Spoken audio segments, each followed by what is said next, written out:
പെട്ടെന്ന് ക്രീമൊന്നും ചേർക്കാതെ ഒരു പാലക് പനീർ ഉണ്ടാക്കാം. ആവശ്യമുള്ള പൊടികൾ മഞ്ഞൾപ്പൊടി, മുളക് പൊടി, മല്ലിപ്പൊടി, ഗരം മസാല. ആദ്യം തന്നെ പനീറിലേക്ക് ചൂടുവെള്ളം ഒഴിച്ചു വെക്കാം. ചൂടുവെള്ളത്തിലേക്ക് പാലക് ഇട്ട് കൊടുക്കാം. അതിൻ്റെ കൂടെ കുറച്ച് കാഷ്യൂ കൂടി ഇട്ട് കൊടുക്കാം.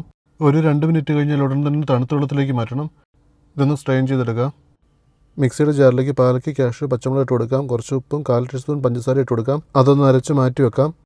പാനിലേക്ക് 2 സ്പൂൺ നെയ്യും കുറച്ച് എണ്ണ ഇട്ട് കൊടുക്കാം. അതിലേക്ക് ചെറുജീരകവും വറ്റൽമുളകും ഇഞ്ചി വെളുത്തുള്ളി ചതച്ചതും ഒരു ബേ ലീവ്സ് ഇട്ട് കൊടുക്കാം. സവാള ഇട്ട് കൊടുക്കാം. അതിലേക്ക് കുറച്ച് ഉപ്പ് കൂടി ഇട്ട് കൊടുക്കാം. ഒരു ബ്രൗൺ കളർ ആകുമ്പോഴേക്കും അതിലേക്ക് തക്കാളി ഇട്ട് കൊടുക്കാം. പൊടികൾ ഇട്ട് കൊടുക്കാം. മഞ്ഞൾപ്പൊടി, മുളക് പൊടി, മല്ലിപ്പൊടി, ഗരം മസാല ഇട്ട് കൊടുക്കാം. ഇതിലേക്ക് അരച്ചു വെച്ചിരിക്കുന്ന പാലക്ക് ഒഴിച്ചു കൊടുക്കാം. ഒരു പച്ചമണം മാറുന്നിടം വരെ ഇളക്കിക്കൊണ്ടിരിക്കണം.